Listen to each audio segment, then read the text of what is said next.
Hey friends, did you know that Medium Curious is brought to you by VerySoul? VerySoul is a platform where everyone can receive a free mediumship reading. And it provides us free. Really. And it provides a safe place for mediums in training to go practice, but also practice. Yes, mediums need practice. Yes, we do. But did you know that VerySoul upholds vigorous standards for their working mediums? By requiring compelling evidence in every session, they ensure consistent, reliable, and meaningful experiences for every client. So go to verysoul.com, mediums you can trust. Hey everybody, I'm Jane. And I'm Sarah. And you're listening to the Medium Curious podcast, the show where we just get to knock on that door. Knock, knock. And hope that someone opens it. That's it. Is someone going to open it? Yes. Let's get through some doors, Jane. Yes. Speaking of blowing the doors off the hinges, we have Cheryl Page with us. This is a one of two parts because there was just so much knowledge coming out of this woman. She story is and magic. A scientist and a mystic, and just incredible. So let's go talk to her. Well, welcome, Cheryl. We're so excited to have you here today. I'm glad to be here. I have never met you, but I have read your book. I have read your Substack. I've heard you on Next Level Soul. And you're a good friend of Carla Sloan's, who's a good friend of ours. We've had her on this podcast twice now. So she's amazing. I love her so much. Yeah. Unreasonable love for that one. Yes. Right there with you, sister. Oh my gosh. I love you, Carla. If you're watching, I love you. Aw, great way to start. Yes. So Cheryl, will you tell us a little bit about yourself? Tell us about... That's always a loaded, although I was born in 1963. Maybe I'll go forward a little bit from there. So born and raised in California, in Northern California. And, you know, it's one of those funny things where when you're 16, you think, okay, I want to be a Grammy award-winning singer or whatever. You have the biggest dream possible, right? Yeah. And then you have to sort of walk your way. Maybe that's always how it is with life. You walk your way into what will be your life, right? And so my very large aspirations of being a Grammy award-winning singer didn't really pan out, but not yet. I walked my way into a lot of different things. And when I was 22, I moved to Colorado and worked with John Denver and Tom Crum at the WinStar Foundation. Nice. And 70s, there was EST and transcendental meditation and all that sort of the things that people were doing to awaken, right? Yeah. And so there were seeds that were planted early on that it wasn't like I wasn't a believer, but you get busy with life and you've got kids and you got bills to pay and whatever. But in 2017, fast forward from 1963 to 2017, and the love of my life was hit by a truck crossing the highway outside Aspen and passed away. Yeah. And sorry. What's that wonderful thing that Rumi says about it's the wound where the light enters, right? You have to have a crack in order for the light to get through. And so on July 7th, 2017, the part of me that maybe needed to die died the same day that Scott died. Wow. And somebody else was born. Yeah. And that's me. That's her. I'm her. I'm whoever was born. Exactly. That's who's here today. That was kind of your spiritual awakening. I know that's what happened to me too. When you lose somebody, like, where do they go? What happens next? A lot of times we don't think about that until we lose somebody. Yes. Like that. So is that what happened for you? 100%. And I work in palliative care and hospice. I've spent 20 plus years of my life walking people to the door between worlds. You that sacred space where people are preparing to graduate from Earth School and go on to whatever's next. And So I'm very comfortable in that space. I have my mother's there, my brother's there. I've walked a lot of people to that doorway. And yet I don't like the word lost because it makes it sound like they fell out of my pocket. But you know what I mean? I lost him and I haven't been able to find him. But he's around here somewhere. Exactly. It's under the couch.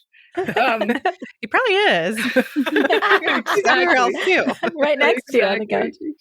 But when we, quote unquote, lose someone that we love, like you said, Sarah, there are those questions of after the sort of all the oxygen gets sucked out of your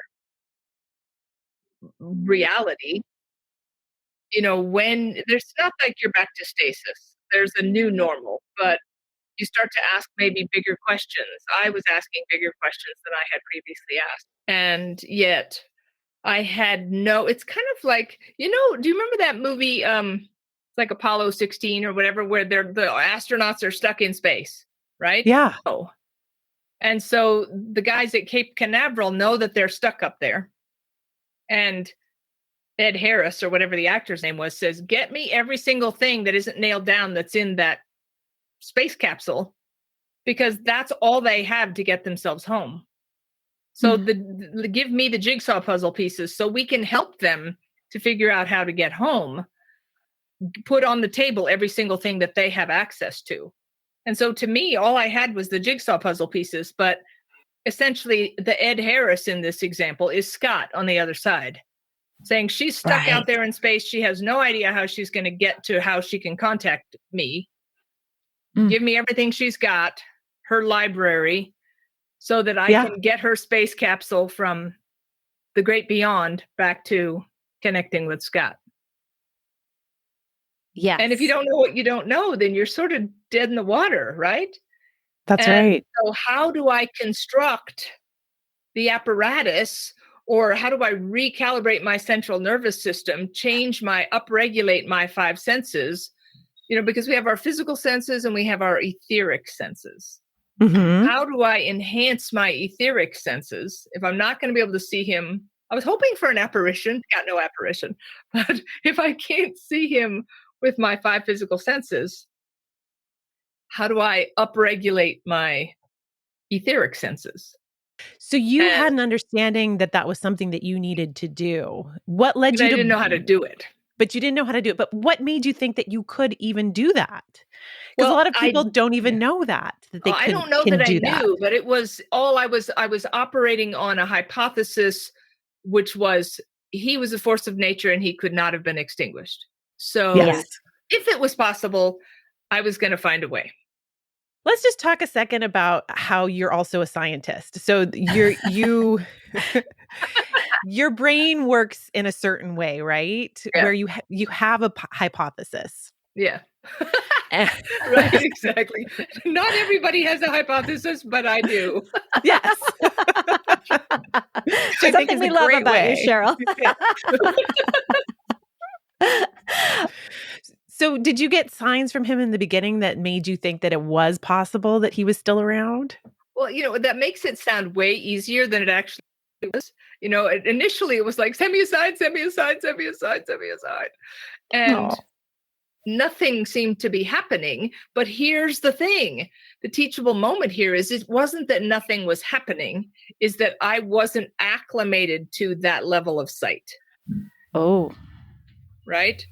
So, and I because it's such a slippery slope when people are asking their loved ones across the veil for a sign, and then we say, oh, and he didn't send me one. Then you're blaming spirit.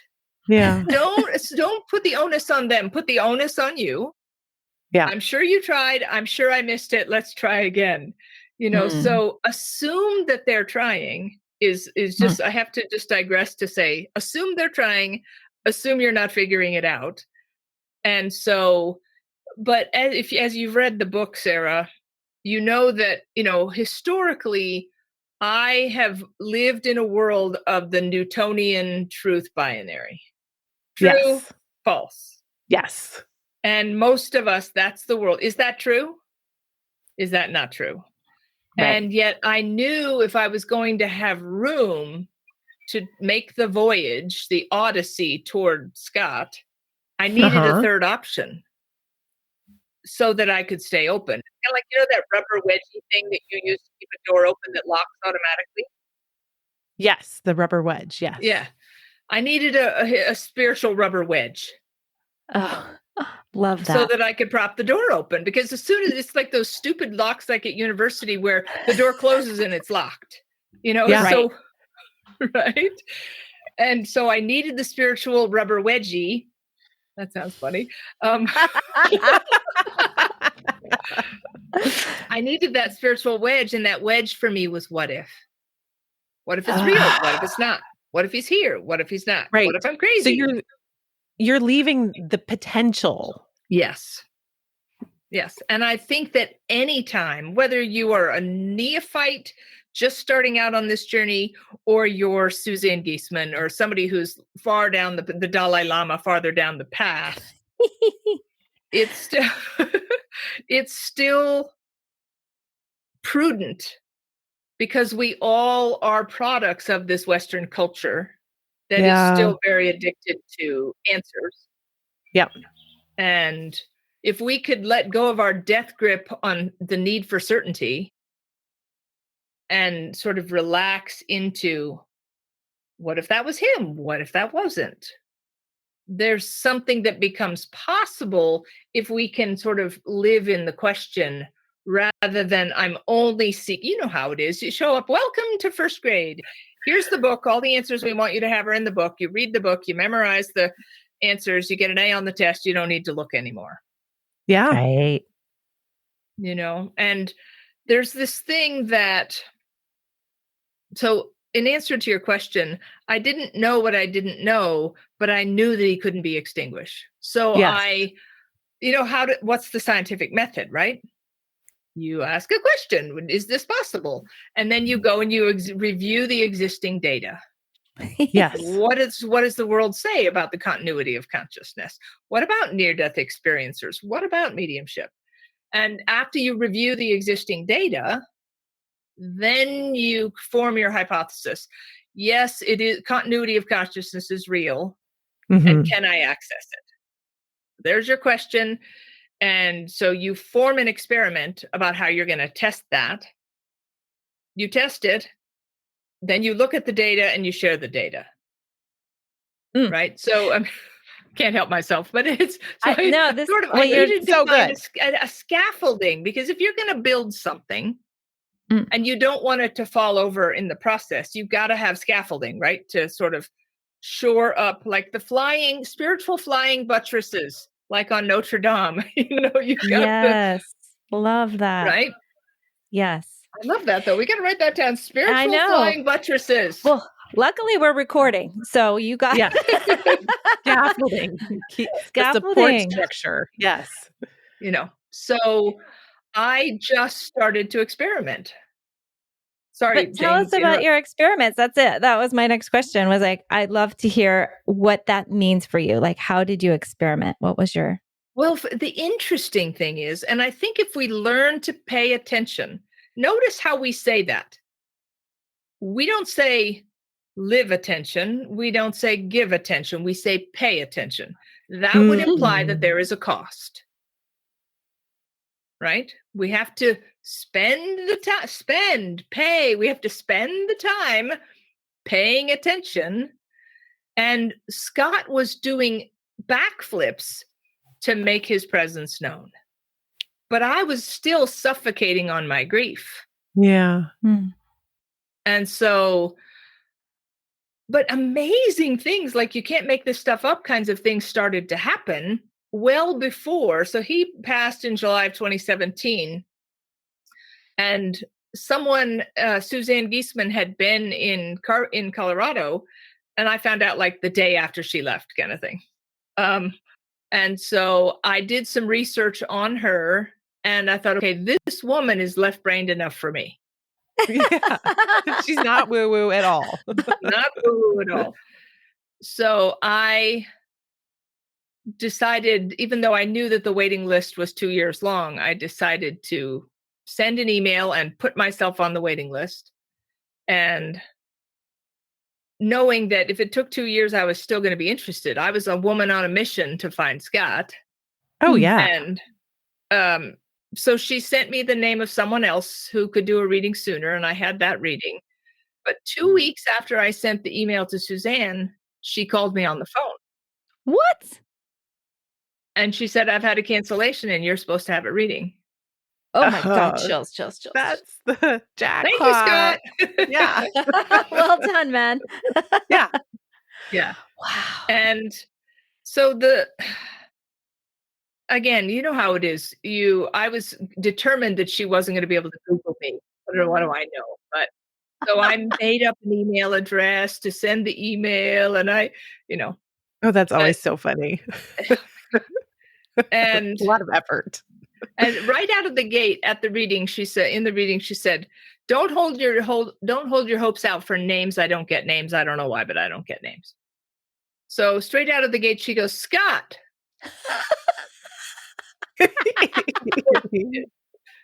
And Scott was a force of nature.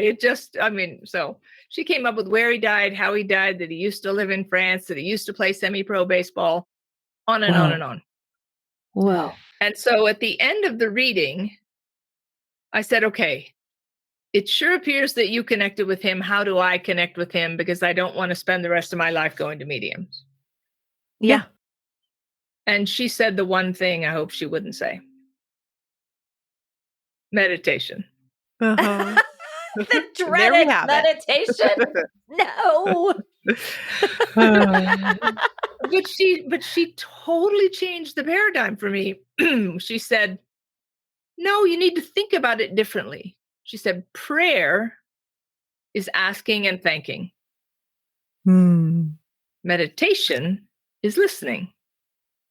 Yes. And if you're going to ask for something, what do you need to do after you ask? Shut up and listen. Shut up. Right? Yeah. So she gave me some guidance to use HemiSync, to use the binaural beats, to always meditate with a notepad in my lap and listen for him, invite him and listen for him. And her wise counsel was, over time, you're going to learn the difference between your thoughts and thoughts that are given to you by non-local points of consciousness. And I don't think, for your listeners, I don't think that everybody realizes that we can be given thoughts. Oh, yeah. How many times have we heard the story of the woman? It's a dark and stormy night. She's driving down the road and it's raining and the wipers are going. And she always turns left to go over the bridge to go home. And she's driving and she hears, turn right. And she turns right. And if she had turned left, the bridge is out and she would have gone into the river and died. Yeah. Right? How many times we've heard those stories of a thought that's given to us? That's right. Right?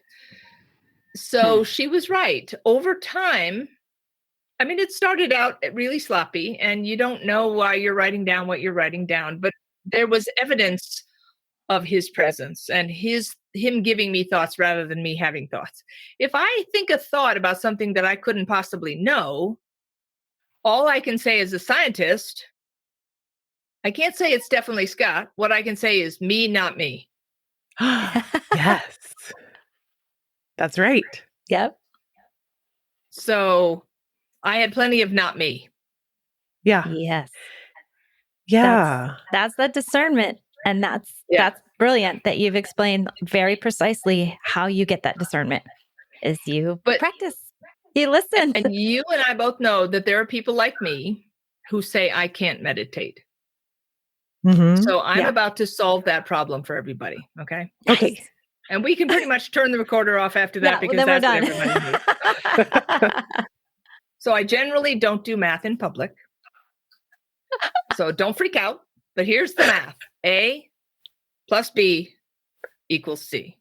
A is the activity, that's meditation. That's the non-variable. B, what's your intention? Is your intention mindfulness? Is your intention to sit beside higher consciousness and bliss and think no thoughts? Or is your intention spirit communication? So your B, your intention, is going to drive C, the outcome. So activity 100%. plus intention equals outcome. And so my intention wasn't to still my mind, because here's the thing, people go, I have to still my thoughts. Oh, no, not if you want spirit communication. That's a different intention. If your intention is to connect across the veil, you want the thoughts. So here's the other thing for people to understand is, you know how, and I'm not a quantum physicist, I presume that Jane might be. Maybe Sarah, are you a quantum physicist? No? No. Deeply not. Okay. I wish I think you're the closest to us. Love to be, yes. Cheryl. So physics, how we understand physics is through math. Yes. Math is the interpreter so that we can understand the physics. Spirit needs our imagination as an interpreter. That's right. Wow. So if you say, I just made it up in my head, that might be true, but it's not, that's not a bad thing. It's the interpreter. That's right. Right? So it's like imagination is to intuition as talking is to singing. Yes. You couldn't sing if you couldn't talk, and you couldn't imagine if you couldn't intuit if you didn't have an imagination. You just tapped on a couple of things. Jane and I are teaching a course right now on mediumship, and one of them was me, not me. Jane was teaching that. I was teaching that. Yes. And then I was in that same lesson teaching imagination as the deciphering tool in intuition. So you just retaught our class in the last 5 minutes. It's crazy. It's so good. Amazing. Like spot on. Yeah, absolutely. Well, if you will remind me afterwards, I have some PDF documents about imagination that might be helpful for your students. Oh yes. You know, amazing. Please. I really think the most important gift we can give anyone in our teaching is to demystify and re-educate about the imagination as a tool. So here's the distinction. Right. Imagination is a tool. Yeah. So question, do you have, Sarah, Jane, do you have a blender in your kitchen? Yes. Okay. 2. So you can make a smoothie with your blender, right? Mm-hmm. And if I come to your house, I can make a smoothie with your blender. Yeah. Mm-hmm. Right. And on your blender, there's little tabs like that you could switch the speed or whatever the function, right? Yeah. So imagination is the blender. I can think a thought with my imagination, and spirit can give me a thought with my imagination. It's the tool. So the imagination is the tool. And one of the settings is imaginary, pink alligator, purple hat, walking into a candy store. I just made that up. That's imaginary. Yeah. The other side is imaginal. And the imaginal is where non-local points of consciousness are using your blender. Oh, my blender is so excited. Yay. Oh, that is so great. Imaginal. I've never heard of that either. Yeah. But that's great. That's delicious. There's a guy called Henri Corbin. I'll send you the PDF. He wrote a piece in 1969 or something about the imaginal. And it's called Mundus Imaginalis. And he talks about the imaginal is that place where non-local points of consciousness can push through information into your field of awareness. Oh, that's great. That just explains how it works. Because a lot of times people, they need to know how it works. Exactly. Because otherwise it feels like when Scott graduated from Earth School, I didn't want to feel better because I was making stuff up. Right. Yeah. I wanted to understand, like, to me, in my science brain, if something is real, it should be, if not completely explainable, we should be able to hypothesize about how it works, right? Yeah. So if something is real, we should be able to sort of tease it apart. Yeah. Yeah. And I find that there are students that don't need that, and there are students that do. Mm-hmm. I did. Well, yeah. I mean, there are those of us who hang out with alligators with purple hats in candy stores, and really, we don't need that.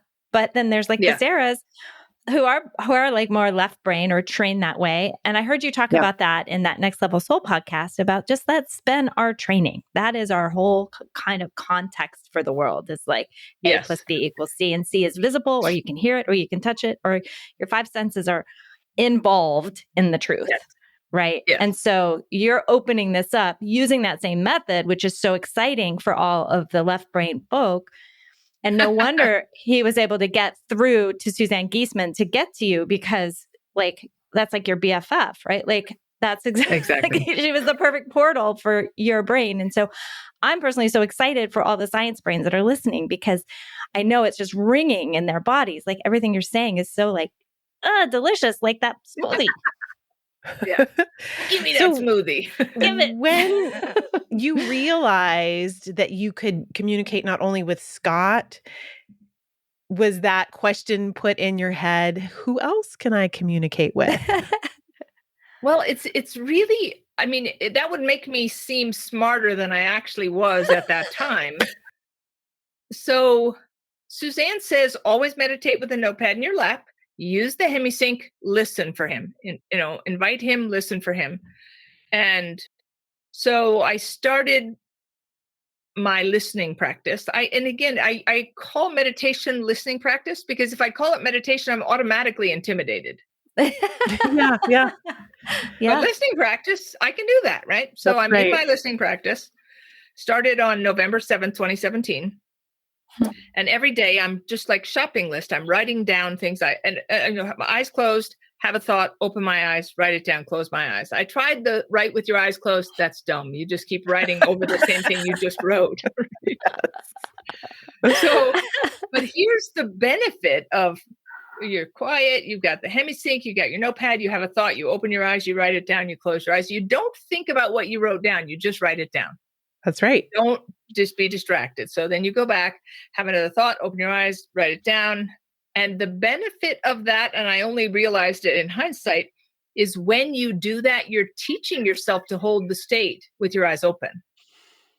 Yeah. Oh, that's cool.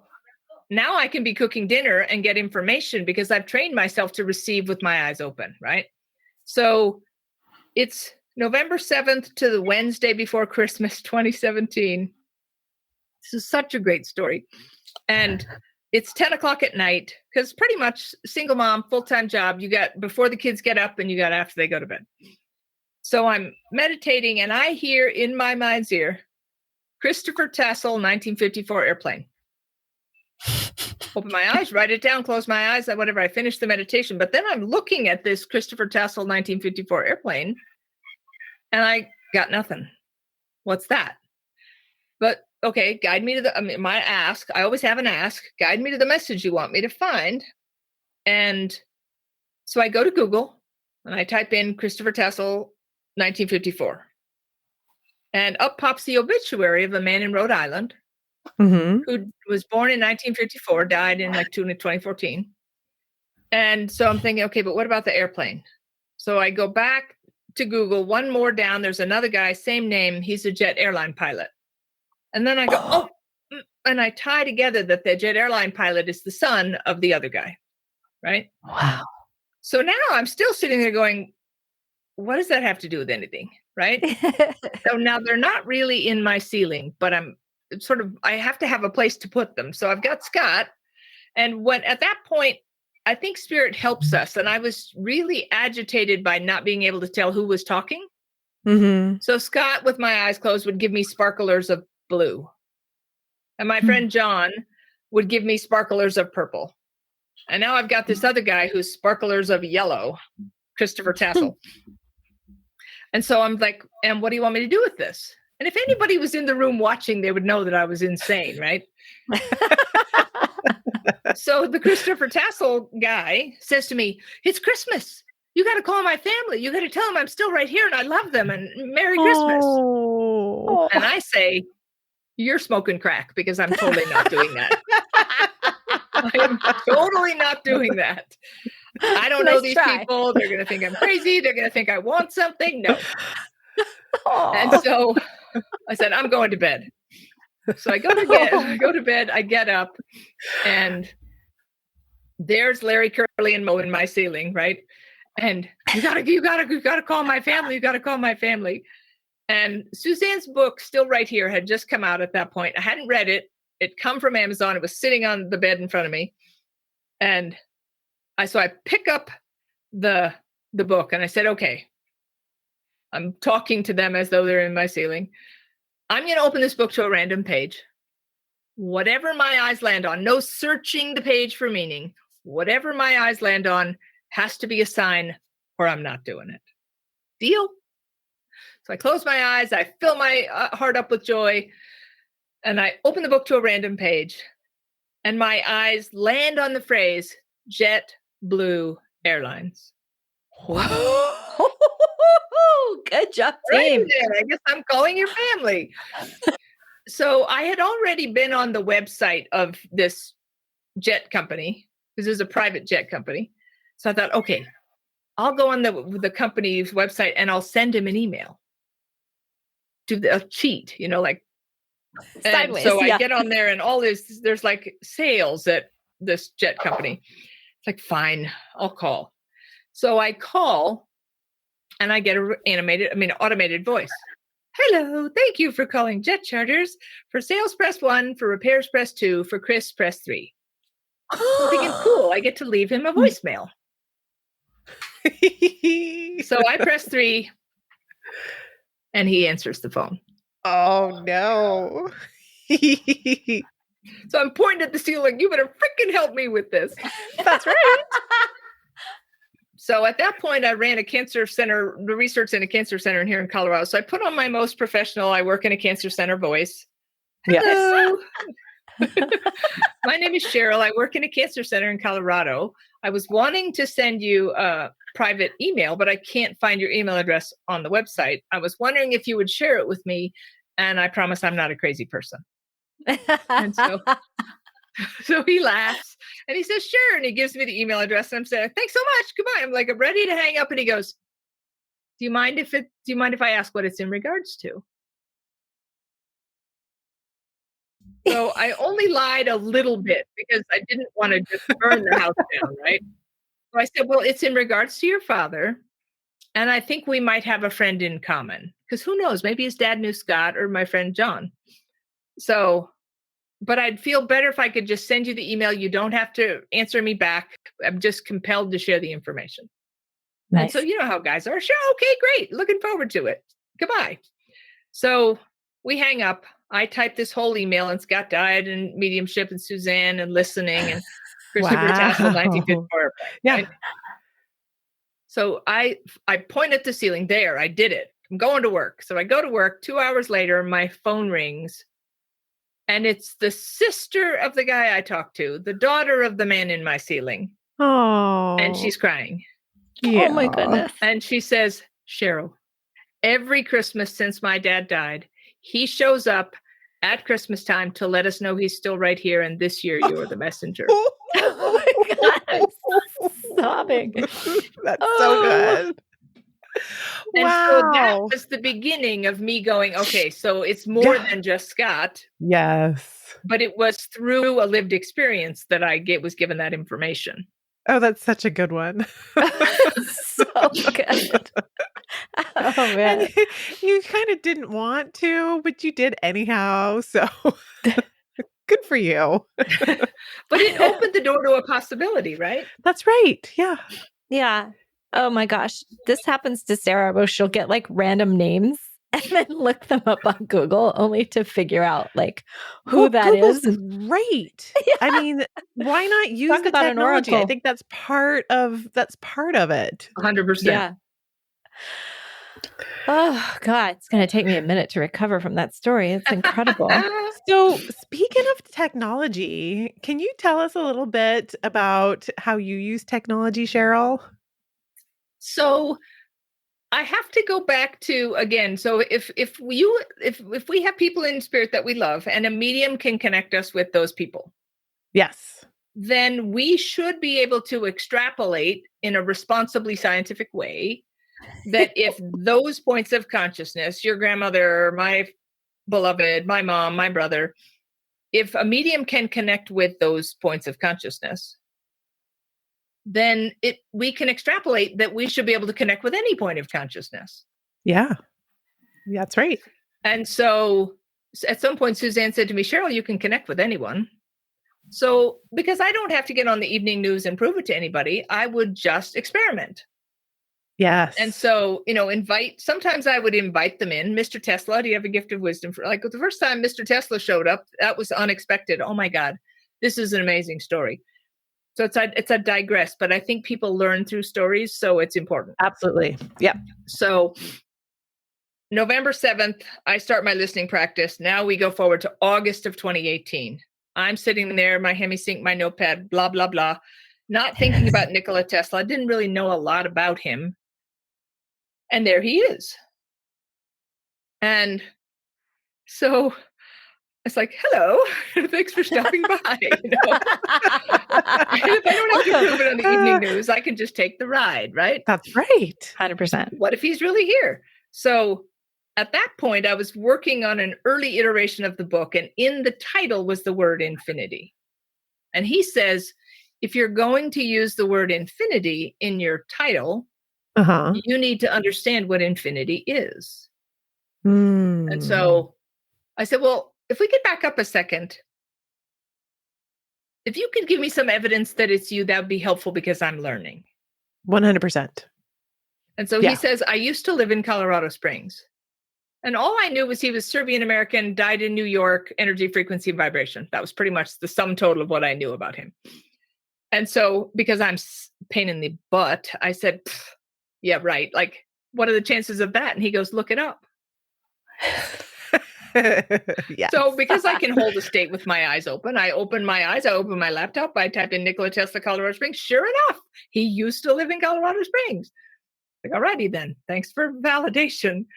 And so then he says, back to the thing about infinity, you need to understand what it is, and I think you should read this book.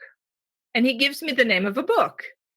And because I'm an idiot, I said, what are the chances that's a book? And he goes, look it up. So I open my laptop back up, I type in the name of the book. Nobody's ever heard of this book. And sure enough, it's a book. It's exactly the title he gave me is exactly the name of the book. Wow, me, not so me. Good. Yeah. Right. And so it just gets so much better. Are you sitting down? Like you're not going to believe this. So I order the book. I read the book. It completely blows the hinges off my doors. Like I now understand about infinity. Like I have a visceral experience in my body of what he's talking about. And that's what he needed me to have. Yeah. So now I've got questions and I don't know how to get answers. It's like, is the author, it's a book was written a long time ago. Is the author dead? Is he alive? I don't know. But there's an address in the back of the book. So I send a letter. Oh my God, I need to talk to you, to the address in the book. It comes back, return to sender. So I'm looking through the book for any other name that I might be able to reach out to, publisher, whatever. The very last page of the book, there's one other name. So I Google that name and I find that guy, or I think I find that guy. So I send him an email. I've read this book. I really have some questions. I need to talk to somebody. Do you know if that guy's still alive? He responds back. I don't know if he's still alive. We haven't been in touch in 6 or 7 years, but I'm a co-author on the book. I'd be happy to try to answer your questions. Nice. So it gets better. So we make a plan that he's going to call me on a Thursday afternoon and he's going to try to answer my questions. So he calls and the little OCD me, I have my little typed list of questions. And all I want to do, I'm not looking to make a new friend. I just want to ask my questions. And so I dive into my, thanks so much for calling, blah, blah, blah, blah. And he goes, whoa. He said, who are you? What's your story? How did you find that book? Nobody's ever heard of that book. And he's basically saying, you're going to tell me everything before I tell you anything. So I'm thinking, okay, really, it's that flash of, do I tell him the whole truth or part of the truth? Yeah. Right? Yeah. And I thought, you know what? Frig it. I'm going to tell him the whole thing. So Scott died and Suzanne listening. And I said, Mr. Tesla gave me the recommendation of the book. Actually, I said, someone recommended it to me. He said, who? I said, Nikola Tesla. And then I had a thought. Is it my thought or a thought that's given to me? And what I said to him was, is there any chance that there's a connection between you or the other author and Mr. Tesla? Dead silence. And then he says, yes, there is. Whoa. Wow. Said, my father was a physicist and he worked with Mr. Tesla on the Philadelphia project before they both got fired. Wow. So someone connected to Mr. Tesla gives me the book recommendation. And then Mr. Tesla finds a way to connect me with the guy. Wow. And here's the part that's really interesting is I had my list of questions. Yeah. This guy teaches at Vassar. He's sort of an academic, but he also is an Algonquin mystic. What do I know about any of that? But so I have not started asking the questions, and he starts answering in them in the order that they appear on the page. What? Wow. Oh my gosh. And my mind is like, it's where you have to just like you're having the spiritual speed wobbles, where you're trying not to freak out. And he goes, I didn't ask the question, but one of the questions on the page was, is there another book? And I didn't ask the question, but he answered it like I did. He said, yes, there's another book. Wow. And that other book is a whole nother story, which I'm working with. The guy and I have become friends, and I'm working with him to get it out into the world again, because he only printed 1,000 copies. He's down to, I have 3 copies. He has 5 copies, and there's no more copies. So we're trying to get it out into the world because it's an equally important book. Anyway, the point is, Mr. Tesla showed up. And the people who say, well, you can't willy-nilly talk to Michael Jackson or Princess Diana or whatever because they couldn't give you evidence. He gave me evidence. Yeah. Yes. Yeah. So amazing that was, evidence. Yeah. Fast forward to 2022 and John F. Kennedy shows up. Oh, and he says, we're here and we want to help and nobody's asking. I was just reading that passage to Jane right before we hopped on this call. That exact passage. That passage right there. And out it's of your important. entire book. Yeah. Of course. But it's like therein lies that's pay dirt. It's one thing to hope for a sign. It's another to ask. It's another to engage. Yeah. We want to binaural beat ourselves to connection with spirit. Yes. Yeah. Yeah. Do you find, Cheryl, that when you're making these connections, it's with people across the veil who were interested in the similar things? Because I've had like William James show up. Albert Einstein has popped in. I'm like, wait a minute, is this really Albert Einstein? And same thing. You get the info and then you Google it and there's the proof. Okay, not me. There's the proof. Yes. So have you found that it's the people who would be interested in this? It's a panoply, right? It's from soup to nuts. It's and everybody in between. But here's the thing, and I'd love to have a conversation with just you and the 3 of us. We should get together and I can give you some more tools besides Google that will help you to peel back the layer. Because it's one thing if you get an octopus, you can look up the spiritual meaning of an octopus, right? But if you get a phrase, what do you do with that? How do you unpack it if it's not something Googleable, right? Right. So I'll give you an example. And do you guys know what the gematria is? No. Okay. And I did a whole YouTube video. If you go to YouTube, you can find it. I think the way the title of it is, if you put in Cheryl Page, spirit communication through the ancient art of gematria, it's like 2 hours long because I could talk the paint off the side of a barn, but it's really a useful one. What it is it's ancient Kabbalistic Jewish numerology. And so if you think about it in terms of, and I know I'm going into the weeds here, but if you think about it in terms of you and I, we speak in words. Yeah. And every one of those words, you have the ancient Jewish, the Hebrew alphabet has 22 letters. The Old English alphabet has 24, and our modern English alphabet has 26. Mm-hmm. So it's different 1 through 9 and different multiples of 10 based on whether it's the Hebrew, the Old English, or the current English. But if I put in a phrase into this, it's a free online calculator. Write this down, Sarah. It's Gematrix, GEMATRIX.org.